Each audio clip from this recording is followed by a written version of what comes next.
Bonjour et bienvenue à la deuxième partie d'une série de vidéos où j'enseigne l'unité des radicaux qui fait partie du cours de mathématiques 20-1 dans le cadre du programme curriculaire de l'Alberta. Alors aujourd'hui on regarde comment exprimer des radicaux qui contiennent des variables sous forme composée et sous forme entière. Maintenant, je vous rappelle que dans la vidéo précédente, on avait vu comment convertir entre des radicaux sous forme entière et des radicaux sous forme composée, mais uniquement lorsqu'on avait des nombres ou des chiffres. Ok, alors des nombres comme ça en fait. Alors ce serait ce type d'exemple que je vous aurais montré dans la vidéo antécédente. Mais sinon, aujourd'hui, on va voir comment faire ça, mais avec des variables. Alors, pour faire une récapitulation, alors ici, la question nous demande d'écrire sous forme entière. Alors, forme entière ressemblerait à ceci.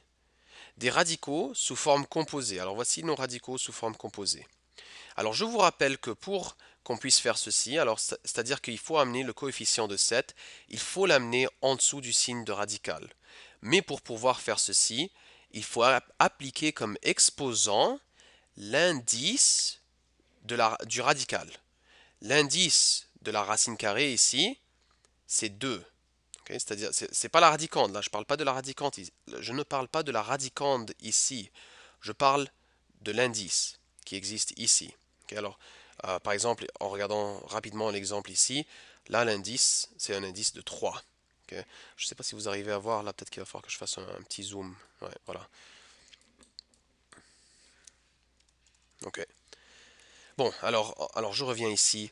Alors, à ce coefficient, pour l'amener en dessous de la racine carrée, il faut y appliquer un exposant qui est égal à la valeur de l'indice.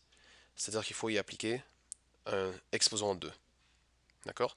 Alors, on amène le 7 en dessous ici, 7 exposant 2, et ensuite fois 2. 7 exposant 2, c'est 49, 49 fois 2, c'est 98. Alors ça, c'est ce qu'on avait vu dans la leçon précédente. Mais par contre, aujourd'hui, on regarde comment faire la même chose, mais avec des variables.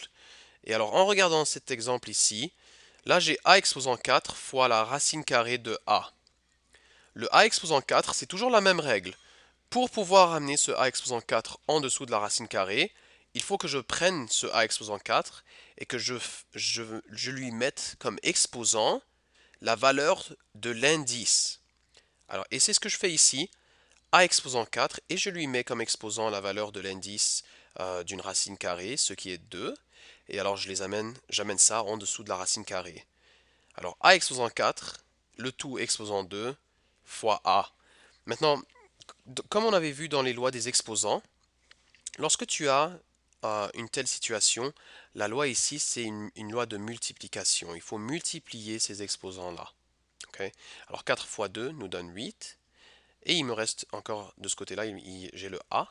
Okay. Et a exposant 8 fois a, ben ce a-là, c'est un a exposant 1. Et comme on avait vu avec les lois des exposants en dixième année, ce qu'il faut faire lorsqu'on a une même base comme ça, qui a des exposants, ce qu'il faut faire avec les exposants, c'est qu'il faut additionner ces exposants. Alors ici, on a a exposant 8 fois a exposant 1. Il faut additionner les exposants. 8 plus 1, c'est 9. Alors là, j'ai la racine carrée de a exposant 9. Je fais la même chose pour numéro c ici, au chiffre c. Le 5b, pour l'amener en dessous de cette racine cubique, il faut que je lui applique un exposant 3. 3, ce qui est la valeur de l'indice du radical ici. Okay. Alors je fais 5b, le tout exposant 3, et ensuite fois ce qui existait déjà ici, ce qui était le radicande. Okay. Maintenant, 5b exposant 3, alors 5 exposant 3, c'est 125, b exposant 3, c'est b exposant 3, et ensuite on fait cette multiplication, 125 fois 3 nous donne 375, b exposant 3 fois b exposant 2, comme on avait vu, la règle ici c'est une addition des exposants, ce qui nous donne b exposant 5, car 3 plus 2 nous donne 5. Okay. Alors maintenant, alors là on avait vu comment arriver à des radicaux sous forme composée. Maintenant on va faire l'inverse. On va prendre euh, désolé, je vais me reprendre là. Ici, on a vu comment arriver à des radicaux entiers. Ok.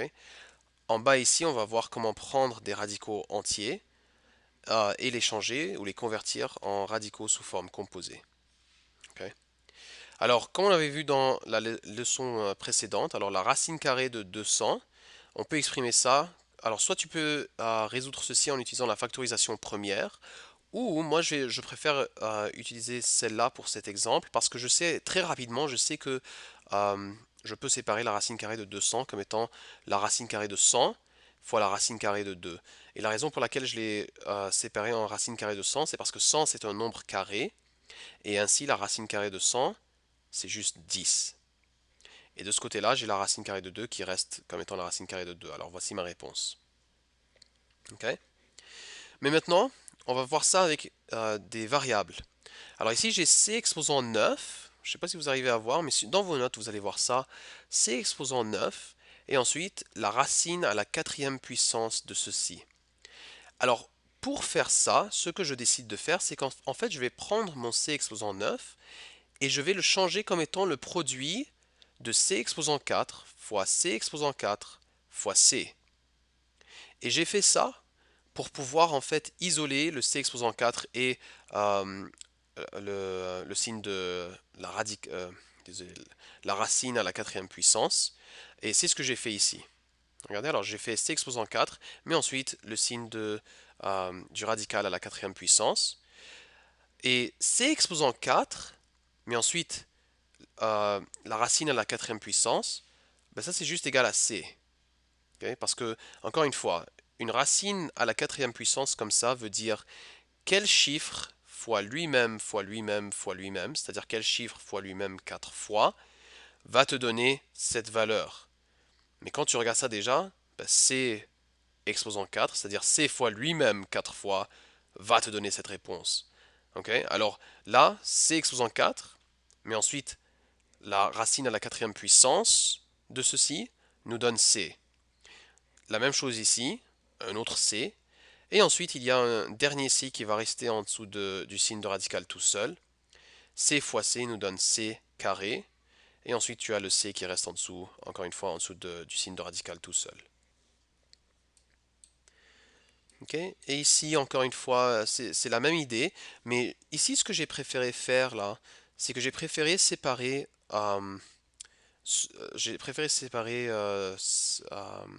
ce radical sous forme composée en produit de deux radicaux. Okay. Alors j'ai décidé de faire la racine carrée de 48 en premier, et ensuite je vais faire la même chose, alors je vais simplifier la racine carrée de y exposant 5, et une fois que j'aurai simplifié ces deux-là, je vais les ramener ensemble en les multipliant. Okay. Alors la racine carrée de 48, moi je sais que 48 c'est 16 fois 3, alors la racine carrée de 16 fois la racine carrée de 3, et la racine carrée de 16 c'est 4. Alors là je viens de simplifier la racine carrée de 48 comme étant 4 fois la racine carrée de 3. Maintenant de ce côté-là, je regarde ça. Alors y exposant 5, alors je vais regrouper mon y exposant 5 en groupe de y exposant 2. Okay. Parce qu'ici j'ai encore une fois c'est la racine carrée, et c'est-à-dire que mon indice ici c'est un indice de 2. Okay. Alors je cherche à regrouper mon y exposant 5, là je vais le séparer en y exposant 2 fois y exposant 2 fois le y dernier qui reste tout seul. Et la raison pour laquelle j'ai fait ceci, c'est parce que la racine carrée de y exposant 2, c'est tout simplement y. La racine carrée de y exposant 2, encore une fois, c'est un deuxième y. Et ensuite, la racine carrée de y, elle reste comme ça. Et y fois y, c'est y carré. Et alors là, j'ai y carré fois racine carrée de y. Maintenant, je ramène ce radical sous forme composée et je le multiplie avec ce radical sous forme composée. Parce qu'encore une fois, tu te rappelles qu'on avait eu ces deux-là en les séparant. Alors ce que j'ai fait, c'est que j'ai simplifié la racine carrée de 48 en premier, j'ai simplifié la racine carrée de y exposant 5, et ensuite, maintenant, il faut ramener ces formes simplifiées ensemble en les remultipliant ensemble. Ok.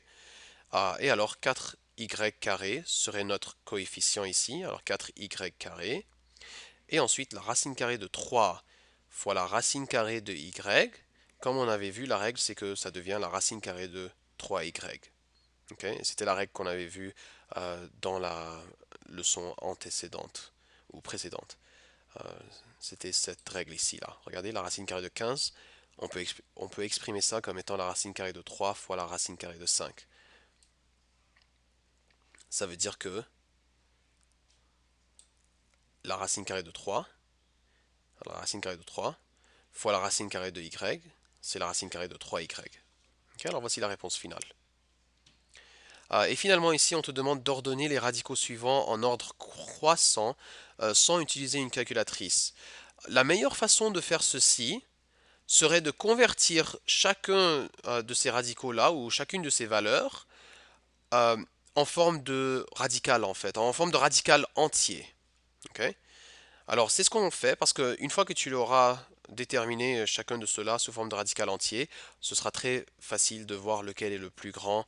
euh, et ben, par exemple, la racine carrée de 208 serait plus grande que la racine carrée de 202. Ok. Alors ce qu'on a fait, c'est qu'on a pris chacune de ces variables, chacune de ces valeurs et on l'a changée en radical entier. Maintenant, 4 fois la racine carrée de 13, parce qu'en fait, 13 exposant 1 demi, c'est la même chose que de dire la racine carrée de 13. Alors, je change ceci en radical entier, j'amène le 4 en dessous en faisant 4 exposant 2. 4 exposant 2 fois 13 me donne la racine carrée de 208. Même chose ici, le 8 il vient en dessous du signe de radical en appliquant un exposant 2. Okay. Alors 8 exposant 2, 64. 64 fois 3 nous donne 192. Alors là, c'est la racine carrée de 192. 14, je vais l'exprimer comme étant la racine carrée de 14 exposant 2, ce qui est 196. Et en fait, la racine carrée de 196 nous donne 14, effectivement. Et là, celui-là, je l'ai déjà sous forme de radical, alors j'ai pas besoin de changer ça. Et finalement, ici, le 10, il vient en dessous du signe de radical en appliquant un exposant 2. Alors 10 exposant 2 fois 2, 10 exposant 2 c'est 100, 100 fois 2 c'est 200. Et voilà, alors là, j'ai exprimé chacune de ces valeurs-là sous forme de radical entier. Et là, je vais ordonner ces radicaux en ordre croissant, c'est-à-dire du plus petit au plus grand. Alors notre plus petit ici, parmi ces chiffres-là, alors parmi les 5 chiffres ici, ici, ici, ici et ici, celui qui est le plus petit, c'est 192. Alors c'est celui-là qui va être le plus petit. Ensuite, lui, il est suivi par 196. Alors 14. OK. Ensuite, on continue avec 200. Alors en ordre croissant. Voici la racine carrée de 200. Alors 10 racine carrée de 2. Ensuite 202. Et ensuite, racine carrée de 208 qui était auparavant 4 fois 13 exposant 1 demi. OK. Alors voilà, ça c'était la deuxième leçon de cette série de vidéos. Alors là, aujourd'hui, on vient de voir comment plus ou moins utiliser des variables lorsqu'on essaye de convertir entre les deux formes de radicaux. Ça, c'est votre travail, c'est votre devoir pour la fin de semaine. Euh, En fait, il ne faudrait pas que je dise ça parce qu'il se peut que je réutilise ces vidéos pour d'autres cours. Mais alors voilà, c'est votre devoir pour la deuxième leçon. Je vais juste sortir un petit peu. Euh, je sais que je vous ai... Désolé, c'est mon erreur. Je vous ai pas donné trop d'espace. Alors faites de votre mieux de bien gérer votre espace. Euh, mais sinon, je vais mettre bien sûr cette feuille de réponse sur Skozone dans la section de ressources et vous pourrez avoir accès à ces réponses-là pour vérifier votre devoir. Et voilà ce qui conclut la deuxième leçon de l'enseignement de l'unité des radicaux.